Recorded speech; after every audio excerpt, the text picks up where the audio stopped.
咁我哋一貫堅持精品路線，舉絕平庸，尊重原創設計，追求簡潔啦、鬆弛啦、優雅同埋高級感嘅。觀嶺有廣州、香港同埋中山多家知名嘅設計公司同埋藝術家，用咗足足超過6年嘅時間，精心雕琢而成。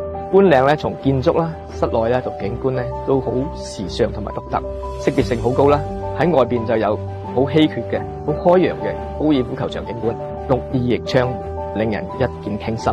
內邊亦有好精美嘅園林。我哋根據地勢高低錯落咧，以平台啦、水景啦，構築立體嘅空間。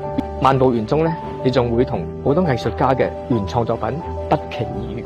我好希望我哋客人嘅寫意人生咧，可以從觀嶺開始。觀嶺呢度咧，唔單止係一個半山樓盤，前面仲有咁大嘅無敵高爾夫球景觀，仲背靠住成個山脈同埋綠色生態水庫，仲要係喺城市嘅核心位置。喺香港你點搵啊？中山呢度無論語言啦、飲食文化啦同埋風俗咧，其實都好似香港噶，唔怪得知咁多香港嘅明星都過嚟中山買樓，甚至長住啦。